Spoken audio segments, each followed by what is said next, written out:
Un petit résumé maintenant de ce qu'il faut maîtriser donc à l'issue de ce chapitre. Il faut savoir qu'est-ce qu'est la courbe représentative d'une fonction.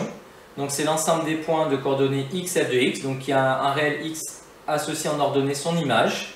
Donc un point appartient à une courbe si seulement son ordonnée est l'image de son abscisse. Donc c'est-à-dire concrètement si b est égal à f de a. Donc là, un point appartient à une courbe si à l'abscisse a correspond l'ordonnée f de a qu'on appelle b. Fonction paire et fonction impaire. Donc une fonction paire, mathématiquement la définition c'est que f de moins x égale f de x. L'image d'un réel et l'image de son opposé sont égales. Graphiquement, ça se traduit par une symétrie par rapport à l'axe des ordonnées. Donc vous avez un exemple de courbe ici qui représente a priori une fonction paire. Alors qu'une fonction impaire, f de moins x égale moins f de x, l'image d'un réel est opposée à l'image de son opposé. L'image de moins x égale moins f de x. Et graphiquement, ça se traduit par une symétrie par rapport à l'origine, par rapport à un point. Et il faut aussi savoir résoudre graphiquement une inéquation ou une équation.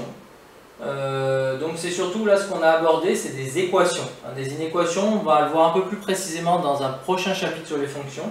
Donc là je m'attarde surtout sur le côté équation. Résoudre f de x égale k, on a vu, c'est trouver les abscisses des points d'intersection entre la courbe qui représente la fonction f et la droite horizontale y égale k. Et puis résoudre f de x égale g de x, c'est trouver les abscisses des points d'intersection entre la courbe qui représente la fonction f et la courbe qui représente la fonction g. Donc il peut y en avoir plusieurs, il peut y en avoir une, il peut y avoir aucune solution. On peut très bien imaginer f de x égale k, si vous avez un k qui est au-dessus du maximum de la fonction, on définira un peu plus tard la notion de maximum, mais vous imaginez que c'est le point le plus élevé. Donc si mon k était au-dessus, l'équation f de x égale k n'aurait pas de solution, c'est tout à fait envisageable. Et il peut y en avoir plusieurs, et puis on pourrait même y en avoir une infinité.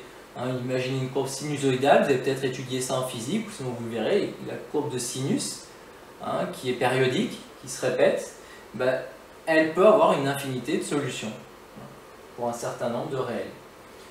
Donc voilà, j'espère avoir été le plus clair possible. Maintenant, comme souvent, la balle est dans votre camp, il va falloir s'entraîner, essayer de faire des exercices pour bien maîtriser toutes ces notions-là. Bon courage!